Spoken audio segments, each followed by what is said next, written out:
www.darsequran.com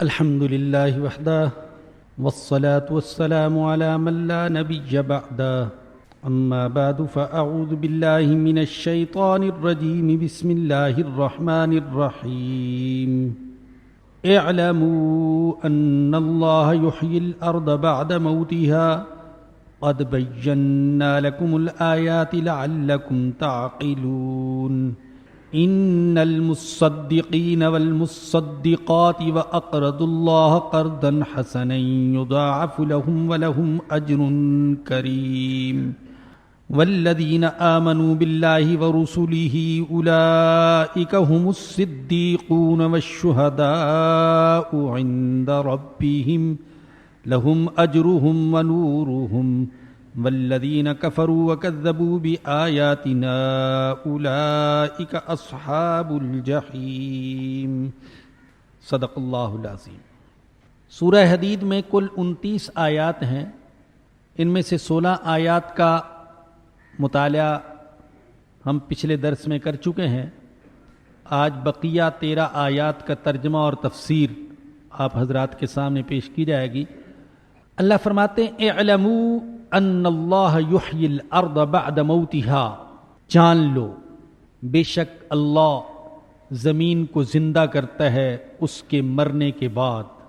یہ زمین مردہ ہو جاتی ہے، بالکل بنجر، گھاس کا تنکا تک دکھائی نہیں دیتا۔ بارش برستی ہے تو اسی مردہ زمین میں زندگی کے آثار نظر آنے لگتے ہیں، سبزہ لہلہانے لگتا ہے۔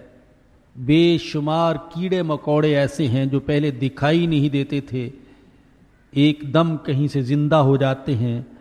یہاں تک کہ سنا گیا ہے کہ بعض مینڈک وغیرہ ایسی چیزیں ہیں جو زمین میں دبی ہوتی ہیں اور بارش برستی ہے اور وہ چلنے پھرنے لگتے ہیں۔ تو جیسے اللہ مردہ زمین کو زندہ کر سکتا ہے، اسی طریقے سے اللہ مردہ جسموں کو بھی زندہ کر سکتا ہے، اور جیسے اللہ مردہ جسموں کو زندہ کر سکتا ہے، ایسے ہی اللہ مردہ دلوں کو بھی زندہ کر سکتا ہے۔ یہ زمین زندہ ہوتی ہے آسمان سے برسنے والی پانی کی بارش سے، اور مردہ دل زندہ ہوتے ہیں آسمان سے اترنے والی وحی کی بارش سے۔ یہ قرآن، یہ آسمانی وحی ہے، یہ وحی کی بارش ہے، اور یہ دلوں کو زندہ کرتا ہے۔ نبی اکرم صلی اللہ علیہ وسلم نے ایک حدیث میں فرمایا، دلوں کو بھی زنگ لگ جاتا ہے جیسے لوہے کو پانی سے زنگ لگ جاتا ہے۔ عرض کیا گیا، اے اللہ کے رسول، دلوں کا زنگ کیسے دور ہوگا؟ فرمایا قرآن کریم کی تلاوت سے دلوں کا زنگ دور ہوتا ہے۔ تو قرآن مردہ دلوں کو زندہ کرتا ہے۔ وَنُنَزِّلُ مِنَ الْقُرْآنِ مَا هُوَ شِفَاءٌ وَرَحْمَةٌ لِّلْمُؤْمِنِينَ وَلَا يَزِيدُ الظَّالِمِينَ إِلَّا خَسَارًا۔ اعلموا ان اللہ یحیی الارض بعد موتها، جان لو کہ بے شک اللہ زندہ کرتا ہے زمین کو اس کے مرنے کے بعد، اس کے بنجر ہو جانے کے بعد، اس کے ویران اور خشک ہو جانے کے بعد۔ قد بینا لکم الآیات لعلکم تعقلون، تحقیق ہم نے تمہارے لیے آیتیں کھول کھول کر بیان کر دی ہیں تاکہ تم سمجھ جاؤ۔ ان المصدقین والمصدقات، بے شک صدقہ کرنے والے مرد اور صدقہ کرنے والی عورتیں، وَأَقْرَضُوا اللَّهَ قَرْضًا حَسَنًا، اور جنہوں نے اللہ کو قرض حسن دیا، اچھا قرضہ دیا۔ قرض حسن کون سا ہوتا ہے؟ جب اللہ کی راہ میں حلال مال خرچ کیا جائے اور خرچ کرنے سے مقصد صرف اللہ کی رضا ہو، صحیح مصرف پر خرچ کیا جائے، سنت کے مطابق خرچ کیا جائے، خرچ کرنے کے بعد نہ احسان جتلائے نہ تکلیف دے تو یہ قرض حسن. فرمایا کہ صدقہ کرنے والے مرد اور صدقہ کرنے والی عورتیں اور جنہوں نے اللہ کو قرض حسن دیا، یضاعف لہم، ان کو دگنا چگنا کر کے واپس کیا جائے گا. کئی گنا. کتنا بڑھایا جائے گا یہ اللہ ہی جانتا ہے. کسی کے لیے کم، کسی کے لیے زیادہ. سودا نیتوں کا ہے. انحصار نیت پر ہے. جذبہ کیسا تھا، نیت کیسی تھی، دل میں اخلاص کتنا تھا. وَلَهُمْ أَجْرٌ کریم، اور ان کے لیے عزت کا صلہ ہے. وَالَّذِينَ آمَنُوا بِاللَّهِ وَرُسُلِهِ أُولَئِكَ هُمُ الصِّدِّيقُونَ، وہ لوگ جو ایمان لائے اللہ پر اور اس کے رسولوں پر. رسول نہیں کہا، رسول، رسولوں پر. اس لیے کہ مسلمان وہ ہے جو حضرت آدم علیہ السلام سے لے کر حضرت محمد الرسول اللہ صلی اللہ علیہ وسلم تک سارے انبیاء اور رسولوں پر ایمان رکھتا ہے. کوئی شخص عیسیٰ علیہ السلام پر ایمان رکھ کر اور ہمارے آقا کو اور کائنات کے آقا کو اور انبیاء کے سردار کو گالیاں دے کر عیسائی ہو سکتا ہے، اور کوئی شخص موسیٰ علیہ السلام پر ایمان رکھ کر اور دوسرے انبیاء کو گالیاں دے کر یہودی ہو سکتا ہے. لیکن کوئی مسلمان صرف محمد الرسول اللہ صلی اللہ علیہ وسلم پر ایمان رکھ کر اور کسی ایک بھی نبی کا انکار کر کے اور اس کی توہین کر کے مسلمان نہیں ہو سکتا. یہ لوگ جو توہین رسالت کے قانون پر تڑپتے ہیں اور شور مچاتے ہیں، وہ نہیں جانتے کہ توہین رسالت کا قانون صرف ہمارے حضور کے لیے نہیں ہے، بلکہ یہ قانون حضرت موسیٰ علیہ السلام کے لیے بھی ہے، حضرت عیسیٰ علیہ السلام کے لیے بھی ہے. امریکہ اور برطانیہ میں تو صرف حضرت عیسیٰ علیہ السلام کی عزت و ناموس کو تحفظ حاصل، لیکن الحمدللہ عالم اسلام میں کہیں بھی چلے جائیں ہر نبی کی عزت کو تحفظ حاصل ہے. کسی مسلمان کے اندر یہ جرت نہیں کہ کسی نبی کی توہین کر سکتے. ہمارے حضور صلی اللہ علیہ وسلم نے فرمایا تھا، فرمایا کہ مجھے کسی نبی پر فضیلت نہ دو. اس کا کیا مطلب؟ مطلب یہ کہ کسی نبی پر مجھے اس طریقے سے فضیلت نہ دو کہ دوسرے نبی کی توہین لازم آ جائے. تو اس لیے فرمایا کہ والذین آمنوا باللہ ورسلہ اولئک هم الصدیقون والشہداء، جو لوگ ایمان لائے اللہ پر اور اس کے رسولوں پر وہ صدیق ہیں اور وہ شہید ہیں عند ربہم، اپنے رب کے پاس. یاد رکھیے، صدیق اور شہید اسلام میں ایک اعلی مقام اور مرتبے کا نام ہے. اسی لیے اللہ نے دوسری جگہ پر جو ایمان والوں کے مراتب بیان فرمائے تو فرمایا کہ وَمَن يُطِعِ اللَّهَ وَالرَّسُولَ فَأُولَئِكَ مَعَ الَّذِينَ أَنْعَمَ اللَّهُ عَلَيْهِمْ مِنَ النَّبِيِّينَ وَالصِّدِّيقِينَ وَالشُّهَدَاءِ وَالصَّالِحِينَ. پہلا مرتبہ نبیوں کا، دوسرا مرتبہ صدیقوں کا، تیسرا مرتبہ شہیدوں کا، اور چوتھا مرتبہ صالحین کا، اللہ کے نیک بندوں کا. تو صدیق اور شہید تو ایک خاص مقام اور مرتبے کا نام ہے. جان لیجئے، اصل میں صدیق وہ ہے جس کا قول عمل کے مطابق ہو، قول اور عمل میں ذرہ برابر فرق نہ ہو، اور جو سراپا تصدیق ہو. اللہ کی باتوں کی تصدیق، اللہ کے رسول کی باتوں کی تصدیق. جب ہم صدیقوں کی بات کرتے ہیں تو اس امت میں سب سے بڑے صدیق حضرت ابو بکر صدیق رضی اللہ تعالیٰ عنہ. جب سب جٹلا رہے تھے ابو بکر تصدیق کر رہے تھے. ایسے مواقع آئے جب قدم پھسل جائیں اور لغزش پیدا ہو جائے.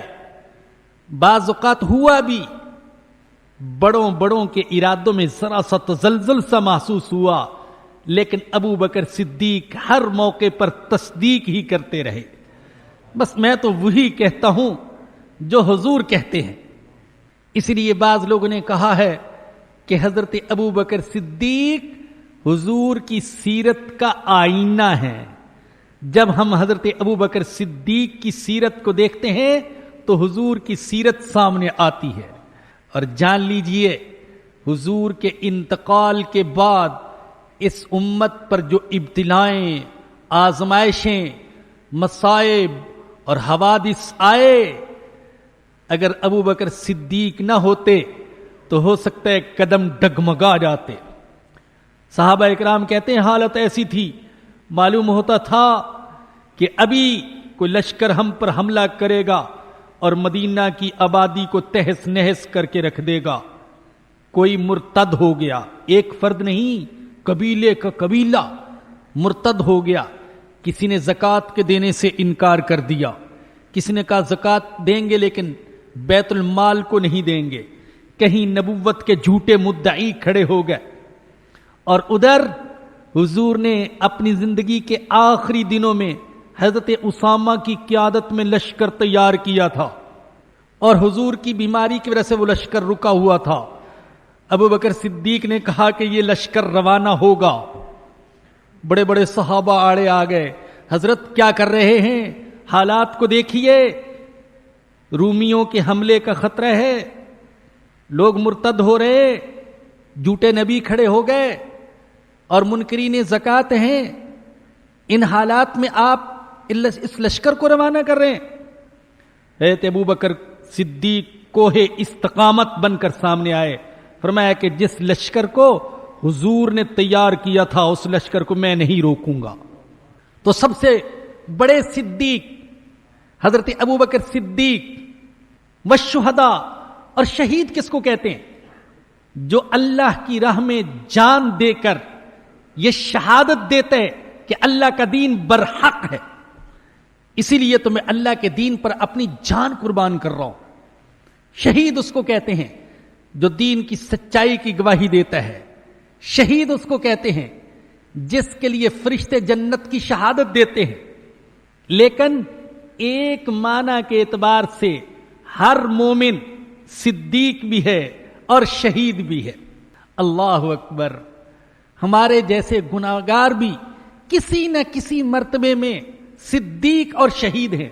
حضرت مجاہد نے فرمایا کل من آمن باللہ فہو صدیق.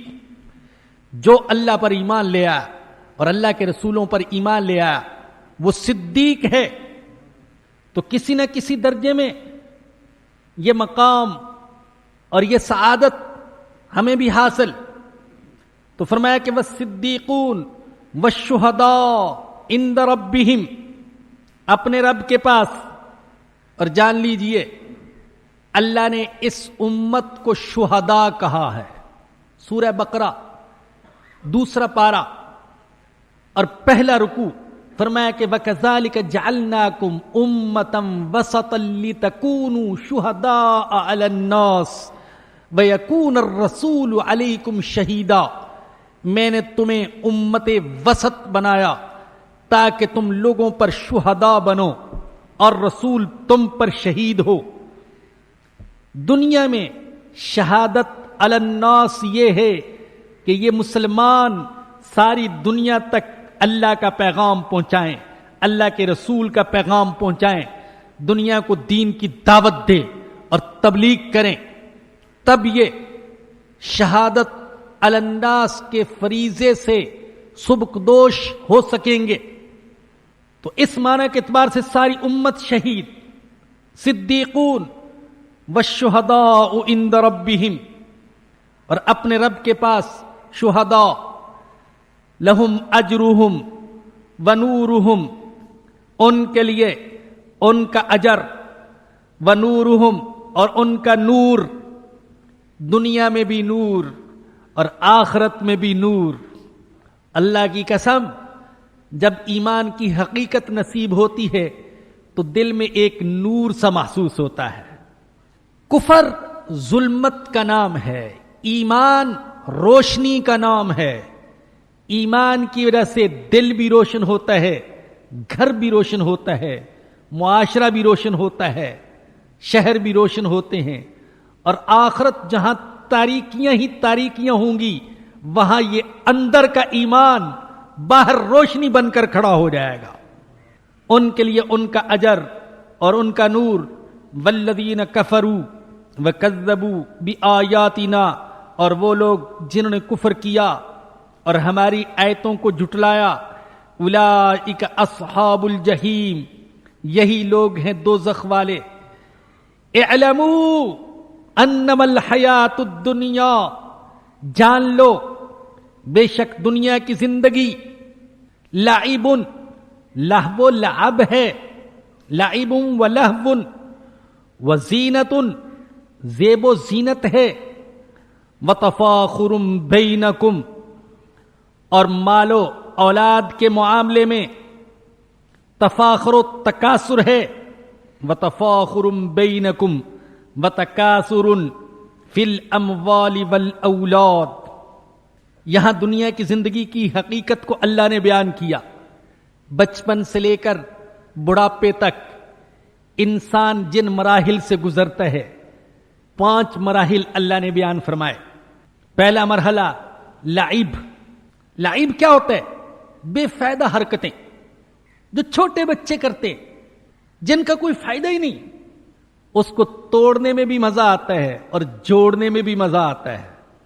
لگا ہوا ہے، چھوٹا بچہ ہے. دوسرا مرحلہ لہون، کھیل، ایسی تفریح جس میں وقت گزاری ہو، ورزش ہو، کو دل کی خوشی ہو. جوانی میں آتا ہے تو پھر اس قسم کے کھیل شروع ہو جاتے ہیں. آگے بڑھتا ہے تو وہ زینت، بدن کی فکر، لباس کی فکر، بالوں کی فکر، چہرے کی فکر. بالخصوص خواتین کے اندر یہ چیز زیادہ، اور حد کے اندر ہو تو بری بھی نہیں. ہمارے آقا صلی اللہ علیہ وسلم بھی زینت کا اہتمام کرتے تھے. آپ کنگھی فرماتے تھے، آپ سرما لگاتے تھے، آپ آئینے میں اپنا چہرہ دیکھتے تھے. نبوت کا چہرہ جو آئینہ دیکھتا ہوگا کتنا خوش قسمت ہوگا. اللہ اکبر. تو زینت یہ تیسرا مرحلہ. چوتھا مرحلہ تفاخر بینکم، آپس میں ایک دوسرے پر فخر، ہم اسروں پر فخر، پڑوسیوں پر فخر، عزیزوں پر فخر. میرا مکان ایسا، میری گاڑی ایسی، میرا کاروبار ایسا. اس سے اگلا مرحلہ وتکاثر فی الاموال والاولاد. بڑھاپے میں اب مال شمار کرتا ہے، بینک بیلنس کتنا ہے، اور پلاٹ کتنے ہیں، اور بنگلے کتنے ہیں، اور کاروبار کتنا پھیلا ہوا، اور اولاد کی زیادتی پر خوش ہوتا ہے. اتنے بیٹے ہیں، اتنے پوتے، اتنے نواسے. اللہ نے یہ سارے مراحل بیان فرما دیے. لیکن یہ جتنے مراحل ہیں، ان میں سے جب اگلا مرحلہ آتا ہے تو انسان کو احساس ہوتا ہے کہ وہ جو پہلا مرحلہ تھا وہ تو فضول تھا، ایسی بیکار تھا. اپنے آپ کو انسان کہتا ہے میں بھی پاگل تھا. جوان ہوتا ہے تو بچپن کی حرکتیں بیوقوفی محسوس ہوتی ہیں. میں کیسا پاگل تھا، چھوٹی چھوٹی باتوں پر لڑتا تھا. کبھی رنگین کاغذ پر لڑ رہا ہے، کبھی خوبصورت لکڑی پر لڑ رہا ہے، جان دینے کے لیے تیار ہے. حضرت مفتی شفیع صاحب رحمۃ اللہ علیہ فرماتے ہیں کہ میں ایک دفعہ اپنے ماموں زاد کے ساتھ سرکنڈے، یہ لکڑیاں، یہ کھیلا اور میں لکڑیاں ہار گیا، فضول سی بیکار سی لکڑیاں. کہتے ہیں کہ آج تک مجھے یاد ہے کہ میں اپنے بارے میں اس دن سمجھتا تھا کہ میں دنیا کا سب سے بدقسمت انسان ہوں. سرکنڈے ہار گیا، لکڑیاں ہار گیا. تو انسان کو ہنسی آتی ہے، ارے میں کیسا بیوقوف تھا. جب جوانی گزار لیتا ہے، ادھیڑ عمر کا دور شروع ہوتا ہے، تو بچپن کی حرکتوں پر افسوس ہوتا ہے، کن باتوں میں وقت ضائع کرتا رہا. اور جب یہ دور گزر جاتا ہے، بڑھاپا آتا ہے، تو اپنی زینت پسندی اور تفاخر پر افسوس ہوتا ہے، ارے میں کیسا پاگل تھا، بالوں کی فکر میں لگا رہتا تھا، بال ایسے ہوں اور آنکھیں ایسی ہوں، گھنٹوں اسی پر صرف کرتا تھا. تو ہر دور کے بعد پچھلے دور پر پچھتاوا ہوتا ہے، جوانی میں بچپن پر اور بڑھاپے میں جوانی پر، اور جان لیجئے کہ مرنے کے بعد تو ہر کسی کو پچھتاوا ہوگا کہ میں کیسا پاگل تھا، کن چیزوں کے لیے لڑتا رہا، مرتا رہا، شب و روز لگا رہا، 24 گھنٹے فکر، یہی فکر، پیسہ آ جائے، دولت آ جائے، کسی نہ کسی طریقے سے آ جائے، مجھے شہرت مل جائے، عزت مل جائے، دکھاوے کے لیے. ارے میں کیسا پاگل تھا. اس وقت تو ہر کسی کو افسوس ہوگا. یقول یا لیتنی ویوم یعض الظالم علی یدی یقول یا لیتنی اتخذت مع الرسول سبیلا. ہاتھوں کو کاٹے گا اور کہے گا اے کاش میں رسول کے نقش قدم پر چلا ہوتا، میں کہاں چلتا رہا. فرمایا کہ یہ جو زندگی ہے اس کی مثال اللہ مثالیں دے کر سمجھاتا ہے. ارے اللہ کو اپنے بندوں سے کتنی محبت ہے، مثالیں دے کر، اور مثالیں بھی ایسی جو ہر کسی کی سمجھ میں آ جائے. ان مثالوں کے سمجھنے کے لیے نہ کالج میں داخلہ لینے کی ضرورت، نہ یونیورسٹی میں جانے کی ضرورت، نہ بہت زیادہ ذہین ہونے کی ضرورت، نہ شہری ہونے کی ضرورت. ایک چرواہا بھی سمجھ سکتا ہے، ایک کاشتکار بھی سمجھ سکتا ہے. فرمایا دیکھو کمثل غیث اعجب الکفار نباتہ، اس زندگی کی مثال اس بارش کی ہے جس کی پیداوار کاشتکاروں کو اچھی معلوم ہوتی ہے. ثم یہیج، پھر وہ پیداوار خشک ہو جاتی ہے. فتراہ مصفرا، پھر تم اس کو دیکھتے ہو کہ وہ زرد پڑ جاتی ہے. ثم یکون حطاما، پھر وہ چورا چورا ہو جاتی ہے. کسان ہل چلاتا ہے، بیج بوتا ہے، بارش برستی ہے، ابتدا میں سوئی نکلتی ہے، کچھ پودا بڑا ہوتا ہے، تنا بن جاتا ہے، لہلہانے لگتا ہے، اس میں خوشے بنتے ہیں، دانے پیدا ہو جاتے ہیں، پھر فصل زرد ہو جاتی ہے. کاشتکار دیکھتا ہے، خوش ہوتا ہے، اس کے چہرے پر بے ساختہ مسکراہٹیں نمودار ہوتی ہیں. پھر فصل پک جاتی ہے، اسے کاٹا جاتا ہے، پیروں تلے روندا جاتا ہے، خس و خاشاک الگ ہو جاتا ہے، دانے الگ ہو جاتے ہیں. ذرا اس مثال کو انسان پر تطبیق دیں. اللہ اکبر. حمل ٹھہرتا ہے، والدین انتظار میں بچہ پیدا ہوگا، دعائیں کر رہے ہیں، بچہ پیدا ہوتا ہے، مبارکبادیں، خوشیاں، مٹھائیاں، بچہ گھسٹتا ہے، والدین خوش، بیٹھتا ہے خوش، وہ چلنے لگتا ہے، لڑکھڑاتا ہے، پھر صحیح چلنے لگتا ہے. دودھ پیتا تھا، اب کھانا کھانے لگتا ہے، پھر طاقت کا عروج، جوانی آ جاتی ہے، جوانی ڈھلتی ہے، بڑھاپے کا آغاز ہو جاتا ہے، پھر ٹھنڈی آہیں بھرتا ہے، ماضی کی یادیں تازہ کرتا ہے، جوانی کی باتیں کرتا ہے، اور پھر کھیتی کے کٹنے کا وقت آ جاتا ہے، اور کھیتی کو کاٹنے کے لیے اسرائیل آتے ہیں. پھر کھیتی کٹ جاتی ہے، قبر میں ڈال دیا جاتا ہے، روح الگ ہو جاتی ہے، جسم الگ ہو جاتا ہے، بوسا الگ ہو جاتا ہے، دانے الگ ہو جاتے ہیں. وہ نازک بدن جو مکھی کو نہیں بیٹھنے دیتے تھے، انہیں کیڑے مکوڑے کھاتے ہیں، ہڈیاں ریزہ ریزہ اور گوشت کیڑے کھا جاتے ہیں، چمڑا الگ. اب قبر سے اٹھتا ہے تو ایک نئی زندگی سامنے ہوتی ہے. وَفِي الْآخِرَةِ عَذَابٌ شَدِيدٌ وَمَغْفِرَةٌ مِّنَ اللَّهِ وَرِضْوَانٌ. دو چیزیں آخرت میں، یا تو سخت عذاب یا اللہ کی مغفرت اور رضا. یہ زندگی اس کے انتظار میں ہے. اس زندگی کا انجام موت کے سوا کچھ نہیں، اس زندگی کی حقیقت زوال کے سوا کچھ نہیں۔ وہ جو حضرت مجذوب نے کہا ایک دن مرنا ہے آخر موت ہے، کر لے جو کرنا ہے آخر موت ہے۔ کیسے کیسے گھر اجاڑے موت نے، سرو قد قبروں میں گاڑے موت نے، کھیل کتنوں کے بگاڑے موت نے، پہلوان کیا کیا پچھاڑے موت نے۔ ایک دن مرنا ہے آخر موت ہے، کر لے جو کرنا ہے آخر موت ہے۔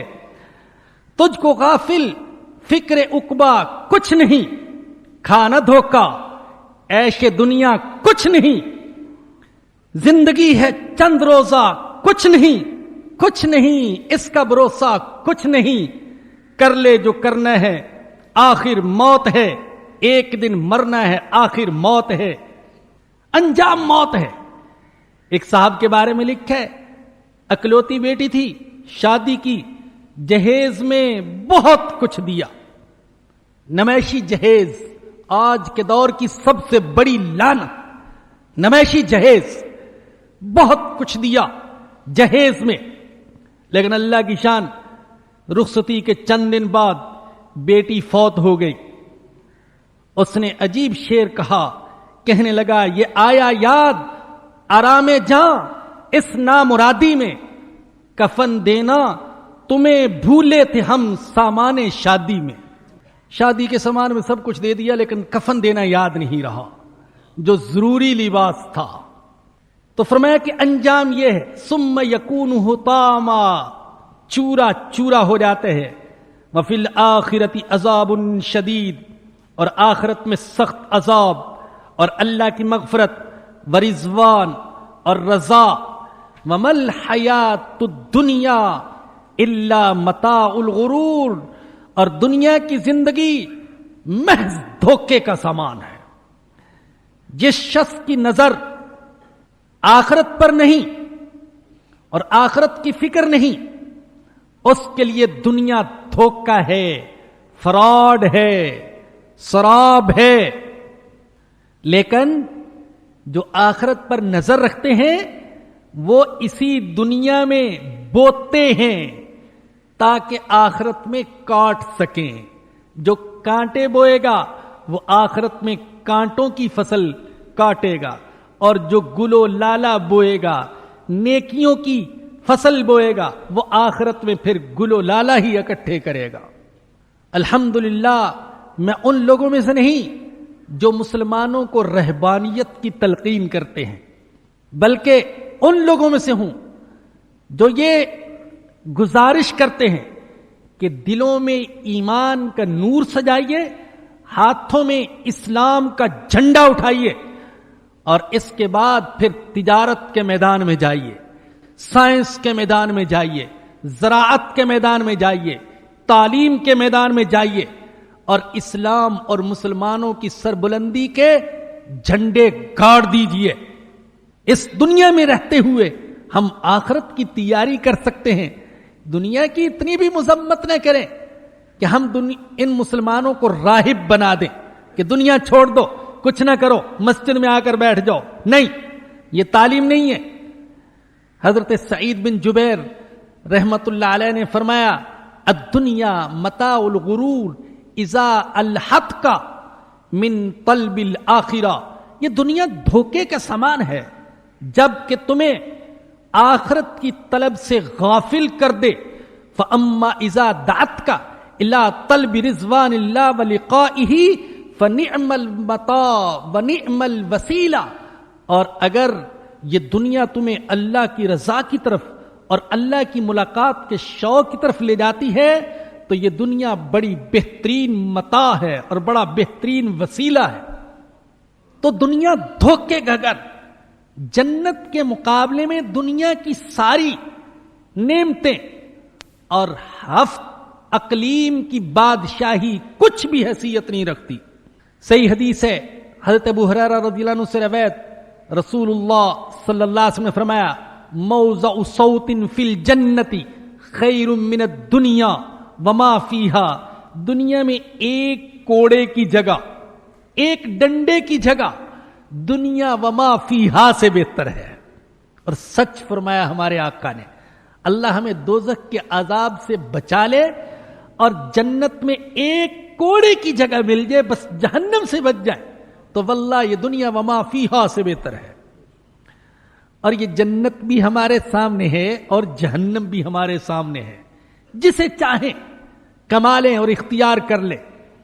صحیح بخاری میں حضرت عبداللہ بن مسعود رضی اللہ عنہ سے روایت، رسول اللہ صلی اللہ علیہ وسلم نے فرمایا للجنت اقرب الى احدکم من شراک نعلہ والنار مثل ذلک، دیکھو جنت تمہارے اتنے قریب ہے جتنا تمہاری جوتی کا تسمہ قریب ہے، اور جہنم بھی تمہارے اتنے قریب ہے جتنا جوتے کا تسمہ قریب ہے، جسے چاہو اختیار کر لو۔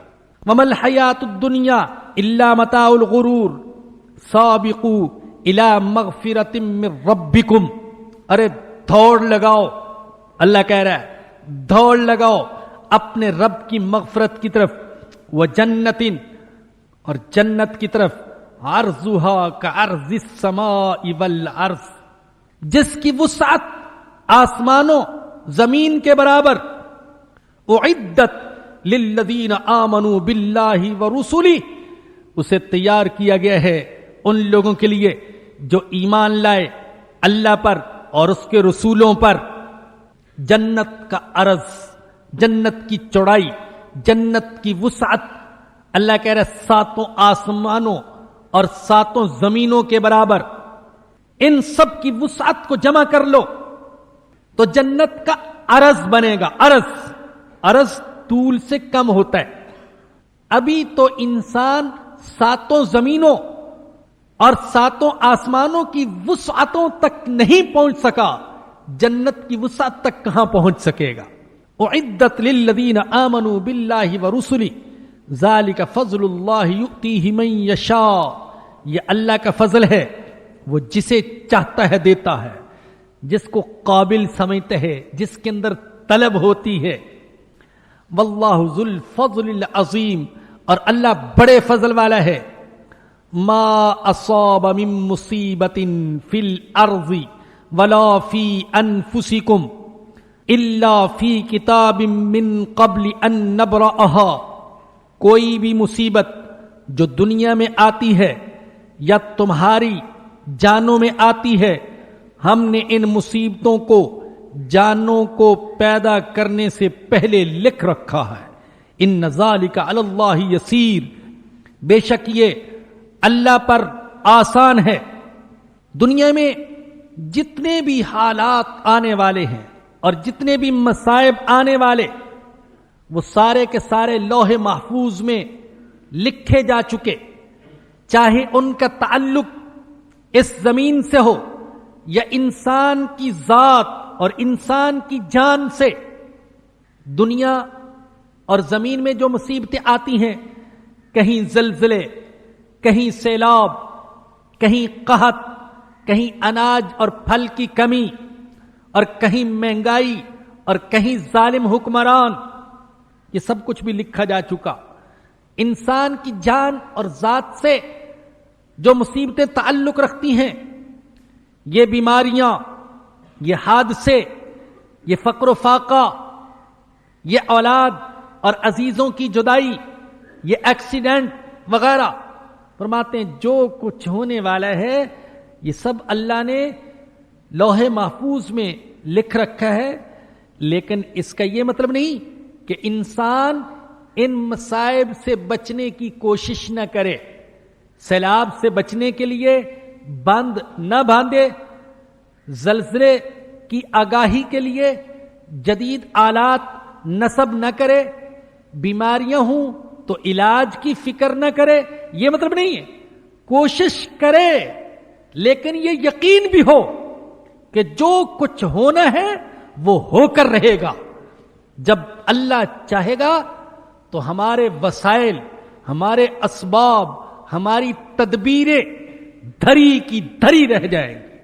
جیسا کہ موجودہ زلزلے اور سیلاب میں ہوا بحر ہند میں جو اٹھا اور جس نے 9-10 ملکوں میں تباہی مچائی، تو جو اللہ چاہے گا وہ ہو کر رہے گا، یہ تقدیر پر یقین۔ اللہ کہتا ہے ایسا کیوں کیا میں نے؟ یہ پہلے سے لکھ دیا اور مسلمان کو کہا کہ اس پر یقین رکھو، جو کچھ ہونا ہے وہ ہو کر رہے گا۔ لِكَيْ لَا تَأْسَوْا عَلَى مَا فَاتَكُمْ وَلَا تَفْرَحُوا بِمَا آتَاكُمْ، تاکہ جو چیز تم سے جاتی رہے اس پر رنج نہ کرو، اور جو کچھ تمہیں عطا ہو اس پر اتراؤ نہیں، اس پر غرور نہ کرو۔ یہ لکھا اس لیے، اور اس پر ایمان لانے کا فائدہ یہ ہوگا کہ اگر نعمت سے محرومی ہو جائے تو شدید غم نہیں ہوگا، اور اگر نعمت عطا ہو جائے تو فخر اور غرور نہیں ہوگا۔ ایک سچا مسلمان محرومی پر صبر کرے گا اور عطا پر شکر کرے گا۔ حضرت عبداللہ بن عباس رضی اللہ عنہما فرماتے ہیں، دیکھو لیس من احد الا وهو يحزن ويفرح ولكن المؤمن فيجعل مصیبته صبرا وغنیمته شکرا۔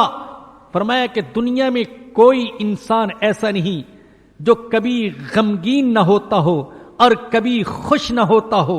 مسلمانوں پر بھی خوشی کے لمحات بھی آتے ہیں اور غمی کے لمحات بھی آتے ہیں، اور کفار پر بھی ایسے حالات آتے ہیں، لیکن فرمایا کہ مسلمان مصیبت کو صبر بنا لیتے ہیں اور غنیمت اور عطا کو شکر بنا لیتے ہیں، تو دونوں حالتوں میں اللہ کے ہاں سے نوازا جاتا ہے، دونوں حالتوں میں نوازا جاتا ہے، صبر سے بھی نوازا جاتا ہے، شکر سے بھی نوازا جاتا ہے۔ اور دل کو سکون کتنا ملتا ہے، کسی کا عزیز بیٹا فوت ہو جائے، اس کو دوبارہ زندہ تو نہیں کر سکتا، روح تو اس میں نہیں ڈال سکتا، اب غم ہے، لیکن جب یہ یقین ہوگا اللہ کی طرف سے ہوا، ہو کر رہنا تھا، میں روک نہیں سکتا تھا، اللہ کی چیز تھی، لے گیا، امانت تھی، میں مالک نہیں تھا، جو مالک تھا وہ لے گیا، اس کو حق ہے، کتنا سکون ملے گا۔ ابھی آج ہی ایک بااعتماد عالم اور ساتھی نے مجھے بتلایا کہ ان کا دبئی میں جانا ہوا، اور وہاں ایک صاحب نے ایک گورے نو مسلم سے ان کی ملاقات کروائی، اس سے پوچھا کہ تمہارے اسلام لانے کا سبب کیا بنا؟ اس نے کہا کہ ہماری فوجیں یہاں خلیج میں ہیں اور ہم مسلمانوں پر ظلم کے پہاڑ توڑ رہے ہیں، عراق میں جو کچھ ہو رہا ہے شاید تصور بھی نہ کیا جا سکے، لیکن میں نے دیکھا کہ یہ لوگ مار کھاتے ہیں اور پھر بھی پرسکون ہیں، لاشیں اٹھاتے ہیں، بچوں کی لاشیں، بچیوں کی لاشیں، ماؤں کی لاشیں، اور مائیں نوجوان بیٹوں کی لاشیں، اور پھر بھی پرسکون، اور پھر بھی اللہ اکبر کے نعرے۔ اللہ تجھے نہ پکارے تو کس کو پکارے؟ کہاں جائیں؟ ظلم ہوگا تو بھی تیرا ہی نام لیں گے۔ تو میں نے دیکھا یہ پھر بھی پرسکون۔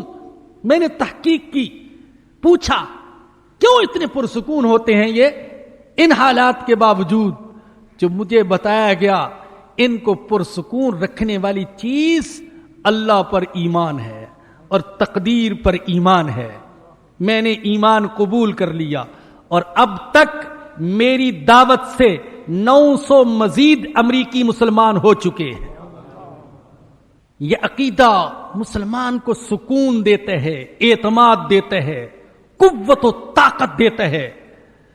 تو فرمایا کہ یہ اس لیے تاکہ جو چیز تم سے جاتی رہے اس پر رنج نہ کرو، اور جو عطا ہو اس پر اتراؤ نہیں۔ واللہ لا يحب كل مختال فخور، اور اللہ پسند نہیں کرتا کسی اترانے والے شیخی باز کو۔ الذین یبخلون، جو بخل کرتے ہیں، ویأمرون الناس بالبخل، اور لوگوں کو بخل کی تلقین کرتے ہیں۔ ومن یتولی، اور جو اعراض کرے گا، فإن اللہ هو الغنی، تو بے شک اللہ اس سے بے نیاز ہے۔ الحمید اور قابل تعریف ہے. جو شخص اللہ کی بات ماننے سے، اللہ کی عبادت سے، اللہ کی اطاعت سے، اللہ کی راہ میں خرچ کرنے سے اور اللہ کی راہ میں جہاد کرنے سے اعراض کرے گا تو اللہ کہتا ہے کہ وہ جان لے میں غنی ہوں، بے نیاز ہوں، میں اس کا محتاج نہیں. اور حمید، میں محمود ہوں، میں قابل تعریف ہوں. آسمانوں میں بھی میری تعریف ہوتی ہے اور زمین میں بھی میری تعریف ہوتی ہے. میں اس کی تعریف کا محتاج نہیں ہوں. جیسے حضرت موسیٰ علیہ السلام نے اپنی قوم سے فرمایا تھا وقال موسیٰ ان تکفروا انتم ومن فی الارض جمیعا فان اللہ لغنی حمید. اگر تم اور زمین میں جتنے ہیں وہ سارے کے سارے کافر بن جائیں تو جان لو میرا اللہ غنی ہے، بے نیاز ہے، حمید ہے، وہ قابل تعریف ہے. تم عبادت نہیں کرو گے تو بھی وہ قابل تعریف ہوگا. تم الحمدللہ نہیں کہو گے، زبان سے نہیں کہو گے، تمہارا پورا جسم الحمدللہ کہہ رہا ہوگا. ہاں، یہ جسم کی بناوٹ بھی الحمدللہ کہہ رہی ہے، یہ ہمارے آنکھیں کہہ رہی ہیں الحمدللہ، کان کہہ رہے ہیں الحمدللہ، ہمارا سر کہہ رہے ہیں الحمدللہ، ہمارا چلنا پھرنا جسم کا پورا نظام وہ کہہ رہا ہے الحمدللہ. میں کہتا ہوں ابو جہل و ابو لہب وہ زبان سے الحمدللہ نہ کہیں تو ان کا جسم زبان حال سے کہہ رہے الحمدللہ الحمدللہ. اس کے دسترخوان پر پڑی ہوئی نعمتیں وہ کہہ رہی ہیں الحمدللہ. تو اللہ ہمارے الحمدللہ کہنے کا محتاج نہیں ہے. تو فرمایا کہ میں قابل تعریف ہوں. لقد ارسلنا رسولنا بالبینات، ہم نے بھیجا اپنے رسولوں کو واضح دلائل دے کر. وانزلنا معہم الکتاب والمیزان، اور ہم نے ان کے ساتھ کتاب نازل کی. والمیزان، اور میزان اتارا. لیقوم الناس بالقسط، تاکہ لوگ عدل پر قائم رہیں. اللہ نے کتاب اتاری اور کتاب کے ساتھ اللہ کہتے ہیں میں نے میزان اتاری. میزان ترازو کو کہتے ہیں، اور میزان کے نازل کرنے کا مطلب یہ ہے کہ اللہ نے عدل و انصاف کے احکام نازل فرمائے. یاد رکھیے انبیاء کرام علیہم السلام دنیا میں عدل کا پیغام لے کر آتے ہیں.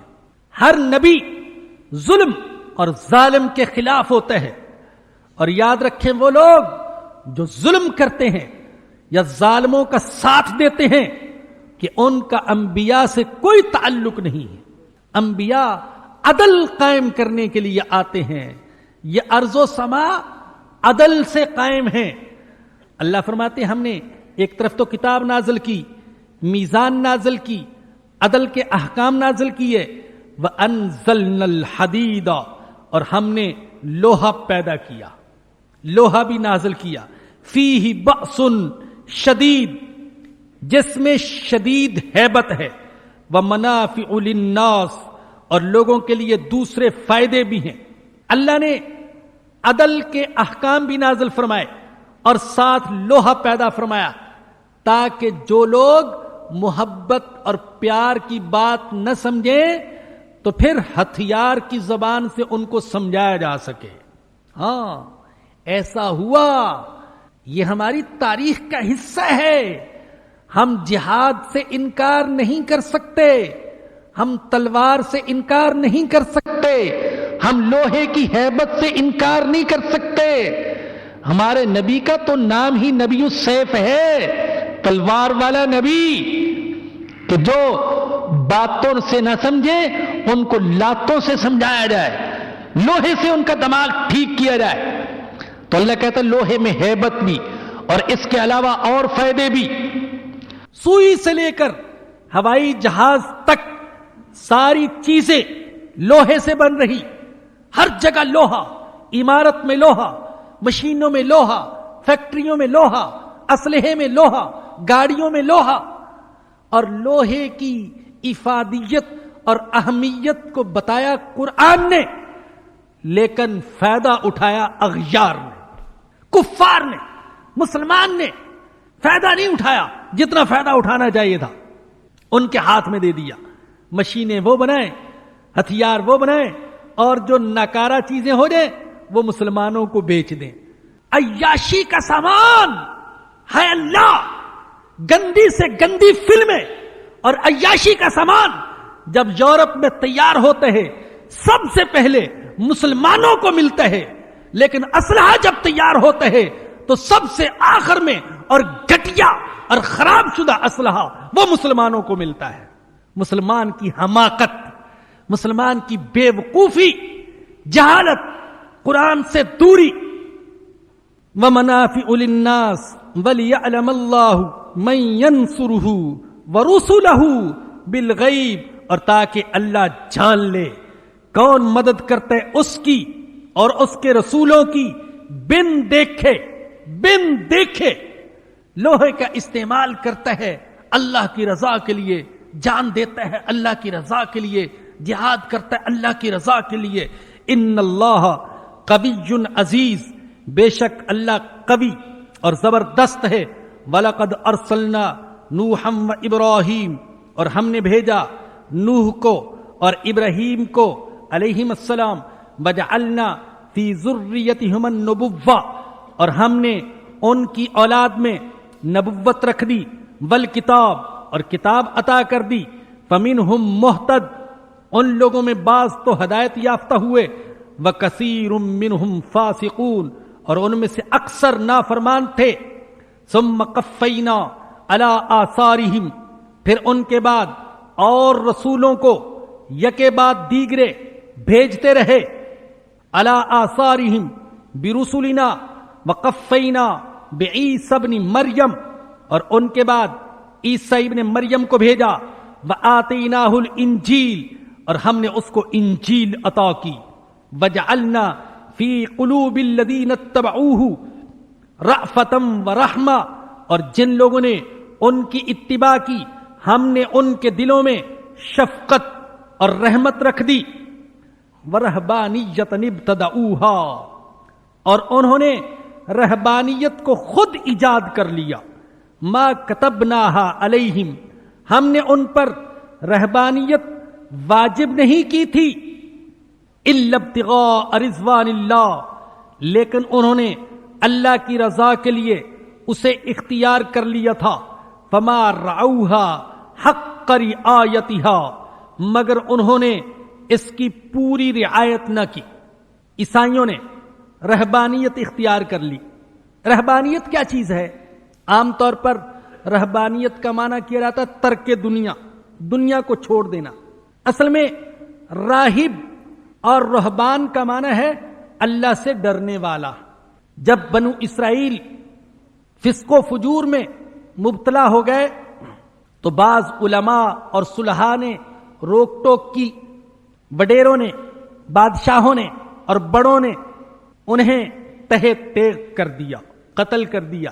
اور جو باقی بچے وہ اپنا دین اور ایمان بچانے کے لیے غاروں میں جا بسے، رہبانیت اختیار کر لی. یہ اللہ سے ڈرنے والے تھے، ایمان بچانا چاہتے تھے، جذبہ اچھا تھا، لیکن رہبانیت کے تقاضوں کو نبھا نہ سکے. جذبہ اچھا تھا، ایمان بچانا چاہتے تھے، دنیا کو چھوڑ دیا. اور جب دنیا کو چھوڑا لوگ ان کے عقیدت مند ہو گئے.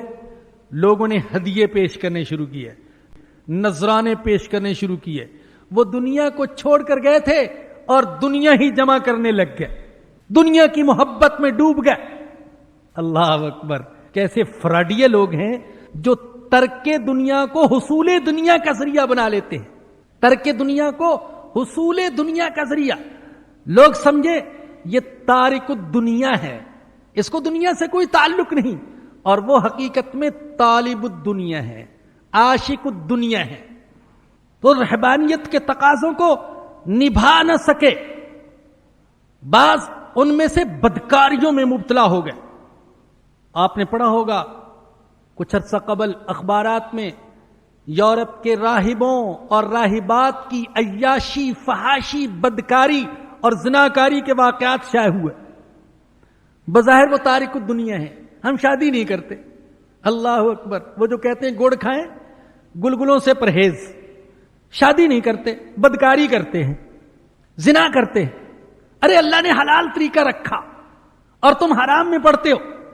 اور ابھی میں نے کل کے اخبار میں دیکھا کہ انڈیا میں جو زیادہ طوائفیں بنتی ہیں تو ان کے عبادت خانوں کے ذریعے سے بنتی ہیں۔ لوگ اپنی بچیوں کو وقف کر دیتے ہیں، جوگیوں کے حوالے کر دیتے ہیں، دیوداسی بنا دیتے ہیں، اور جوگی اور راہب اور ہندوؤں کا عبادت گزار وہ اس بچی کے ساتھ بدکاری میں ملوث ہو جاتا ہے، اور ایسا اس کو ملوث کرتا ہے، پھر وہاں سے نکلتی ہے تو صرف سیدھی کوٹھے پر جاتی ہے، طوائف بنتی ہے۔ یاد رکھیے، جب قرآن کا راستہ اور محمد الرسول اللہ صلی اللہ علیہ وسلم کا راستہ چھوڑا جائے گا، فطرت کا راستہ چھوڑا جائے گا، تو ایسی خرابیاں پیدا ہوں گی۔ اللہ کے نبی نے فرما دیا، لا رہبانیت فی الاسلام، اسلام میں رہبانیت نہیں ہے، غار میں نہیں جانا، جنگل میں نہیں جانا، دنیا سے نہیں بھاگنا، بیوی بچوں کو نہیں چھوڑنا، بوڑھے والدین کو نہیں چھوڑنا، دکان کو نہیں چھوڑنا، یہیں رہنا ہے اور اللہ کو راضی کرنا ہے۔ تم دکان چلاؤ گے تو اللہ راضی ہوگا، فیکٹری چلاؤ گے تو اللہ راضی ہوگا، والدین کی خدمت کرو گے تو اللہ راضی ہوگا۔ اللہ کہتا ہے تمہیں مجھے تلاش کرنے کے لیے جنگل میں جانے کی ضرورت نہیں، تم مجھے سچے دل سے پکارو، جہاں بھی پکارو گے میں وہیں آ جاؤں گا۔ ورہبانیت ابتدعوها ما كتبناها عليهم الا ابتغاء رضوان الله فما رعوها حق رعایتها، مگر انہوں نے اس کی پوری رعایت نہ کی۔ فآتینا الذین آمنوا منہم اجرہم، تو ان میں سے جو ایمان لائے تھے ان کو ہم نے ان کا اجر دیا۔ وکثیر منہم فاسقون، اور ان میں سے اکثر نافرمان تھے۔ یا ایہا الذین آمنوا اتقوا اللہ وآمنوا برسولہ، اے ایمان والو اللہ سے ڈرو اور اس کے رسول پر ایمان لے آؤ۔ یؤتکم کفلین من رحمتی، اللہ تمہیں اپنی رحمت کے 2 حصے دے گا۔ ایمان لے آؤ، خاص طور پر وہ جو پہلے کسی اور نبی پر ایمان رکھتے تھے، پھر ہمارے آقا پر ایمان لائے، دوہرے اجر کے مستحق ہو گئے۔ وَيَجْعَلْ لَكُمْ نُورًا، اور تمہیں اللہ ایسا نور عطا کرے گا، تمشون بہ، کہ تم اس نور کے ساتھ چلو گے۔ اللہ اکبر۔ میں نے عرض کیا کہ ایمان ایک نور ہے، نور ہے اللہ، ہمیں اس نور کا احساس نہیں ہوتا، ایک نور ہے۔ جب واقعی دل میں ایمان پیدا ہو جاتا ہے، انسان جہاں جاتا ہے یہ نور ساتھ ساتھ جاتا ہے، چاہے وہ دکان پر جائے، وہ ملازمت پر جائے، ڈیوٹی کرے، مزدوری کرے، بیوی بچوں کے حقوق ادا کرے، یہ نور ساتھ ساتھ چل رہا ہوتا ہے۔ وَيَغْفِرْ لَكُمْ، اور اللہ تمہاری مغفرت کر دے گا۔ واللہ غفور الرحیم، اللہ بڑا بخشنے والا، بڑا مہربان ہے۔ لئلا یعلم اہل الکتاب، تاکہ اہل کتاب کو معلوم ہو جائے، اللہ یقدرون علی شیء من فضل اللہ، کہ انہیں اللہ کے فضل کے کسی جز پر بھی قدرت نہیں۔ وَأَنَّ الْفَضْلَ بِيَدِ اللَّهِ، اور بے شک فضل اللہ کے ہاتھ میں ہے، کسی انسان کے ہاتھ میں اس نے نہیں دیا۔ یؤتیہ من یشاء، وہ جسے چاہتا ہے عطا کرتا ہے۔ اہل کتاب یہود و نصارہ اپنے آپ کو اللہ کے فضل کے ٹھیکیدار سمجھتے تھے۔ اللہ کہتا ہے نہیں، میں نے اپنا فضل کسی کے ہاتھ میں نہیں دیا، وہ میں نے اپنے ہاتھ میں رکھا ہے، جسے چاہوں گا، جس کے اندر طلب ہوگی، جو مانگے گا اور کوشش کرے گا اسے عطا کروں گا۔ واللہ ذو الفضل العظیم، اور اللہ بڑے فضل والا ہے۔ وآخر دعوانا الحمدللہ رب العالمین۔ یہ ایک بات تو یہ عرض کرنی ہے کہ انشاءاللہ العزیز اگلا درس ہوگا، چھٹی نہ سمجھیے گا، انشاءاللہ اگلے اتوار کو درس ہوگا، البتہ عید کے بعد جو اتوار آ رہا ہے اس دن چھٹی ہوگی، درس نہیں ہوگا۔ ذوالحجہ کا چونکہ آغاز